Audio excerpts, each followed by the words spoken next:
Hey guys, welcome back here to today's edition of Advanced Bass Fishing, and really appreciate you guys checking out today's episode here.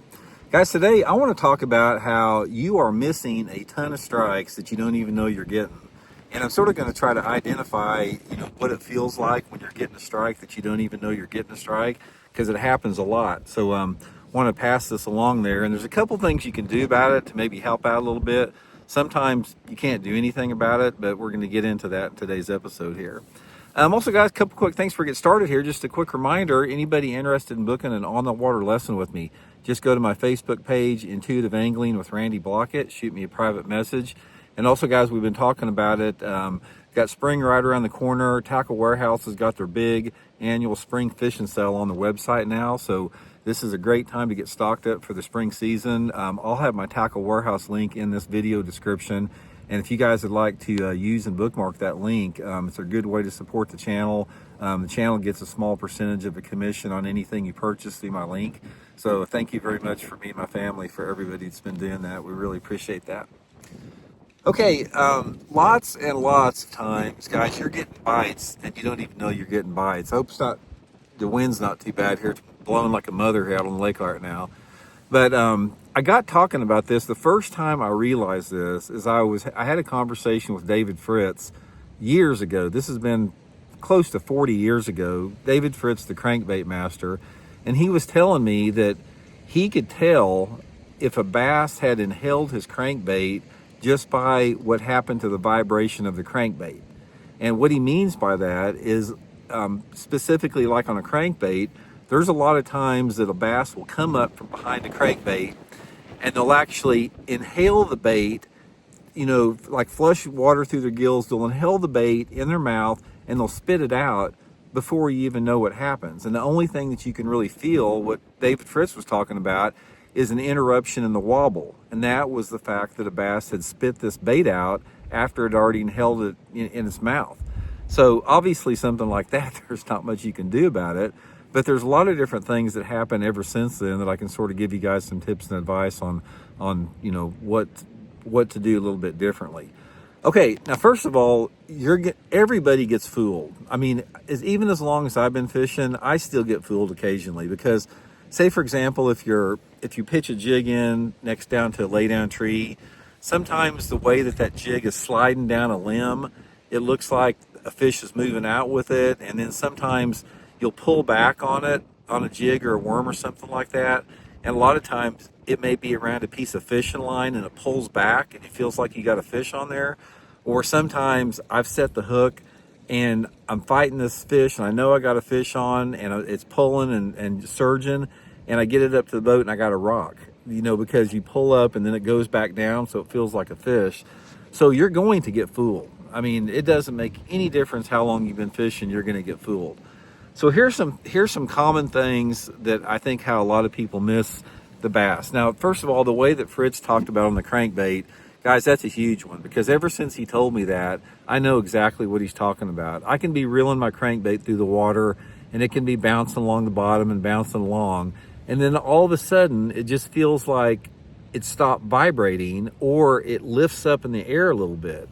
Now, if that happens like instantaneous, I can almost promise you that's what's happened. The bass has sucked it in and spit it out. Now, I don't know if you guys have seen some of those on the water videos, but there has been a lot of on the water videos that shows a crankbait running through the water, and that's exactly what they do. They'll suck it in and they'll blow it out like instantly, just like that.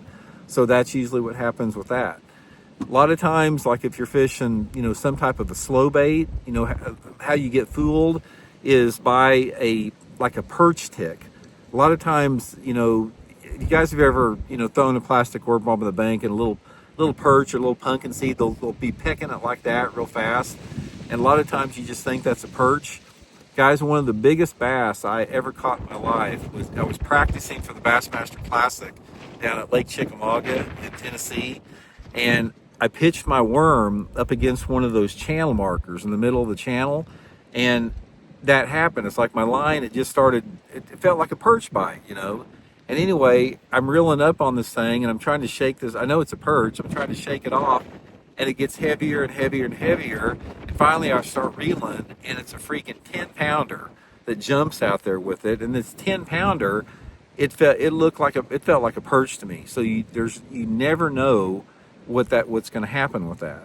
Now, another times, jerk bait's another prime example with it. A lot of times when you're fishing a jerk bait and you're twitching it like that, if you're fishing a jerk bait and you're fishing any type of open water, like off the end of a point or just down around a bank, and if you feel anything, I don't care if you twitch it like that and you feel something, or if you twitch it and there's some slack in your line, and then maybe there's a little tiny twitch, like your line just moves just like that.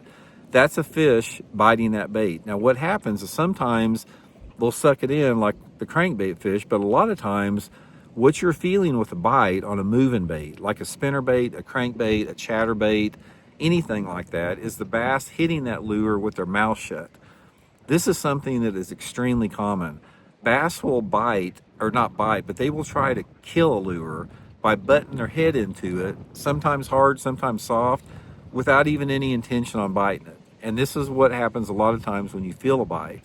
That is what's going on. They're either sucking it in and spitting it out, or they're hitting it with their mouth shut.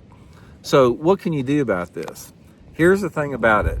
There is some of the strikes that come out there, like, talking about them if they have their mouth shut or if they're blowing it in and out, there ain't nothing you can do about that. That's just the way it is. There's nothing that you can do different or correct, but you can do something about some of the short strikers, or if they're consistently doing that and you're not hooking up the fish. Sometimes you can make an adjustment, like a color change, a profile, like a lure profile change, going to a smaller lure or a bigger lure.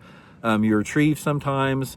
One of the things that happens commonly in a jerkbait a lot of times is if they're knocking that jerkbait with their mouth shut, sometimes you can speed that bait up, because a lot of times by speeding a bait up, like a crankbait or a spinnerbait or a jerkbait, it helps create a little bit more reaction strike. So if you're getting some bites and you're missing those fish, do one of those three things: change your color, change the lure profile, or change the cadence and speed to retrieve. That's going to be the main thing with it. But here's the thing about it. It's like the times that you think that you're having a bite and maybe that you're not having a bite, I think it's about 50-50. I think that you're getting a bite about 50% of the time and you don't even know it. Something feels different. You don't know if it's a fish. You don't know if it's a limb or a piece of grass. Half of the time those are fish, and the other half, they are limbs or grass, because they feel very similar. So some of the most common things that will fool you is, hitting on a rock, like a rock's the common one, hitting over the top of some type of a grass bed, hitting some type of a small twig or something like that with the crankbait, or, just in any type of a thing where you have just some type of a tick on it. Any type of a small tick like that, a lot of times that's a fish, then you don't even realize that's what it is. So I don't know if that helps out much, but maybe it's just some awareness. Think next time that you go fishing and you don't know if it's a bite or not, or you think you're missing a bite, just realize sometimes there's not much you can do about it. And I will tell you one thing about getting bites on a lot of lures, whether it be a crankbait or a slow bait or something like that. If you get a bite that's for sure a bite, there's no doubt in your mind the fish has got it, don't get in a big hurry to set the hook, especially with a slow bait. You're going to lose more bass by trying to set the hook too soon and having a knee-jerk reaction, like as soon as you get a bite on a crankbait, you just jerk it as hard as you can, or as soon as you feel a tap on a worm, you set that hook. If you just hesitate a little bit, like try to discipline yourself. If you get a bite like on a crankbait or something like that, don't get all wound up and, just, start winding and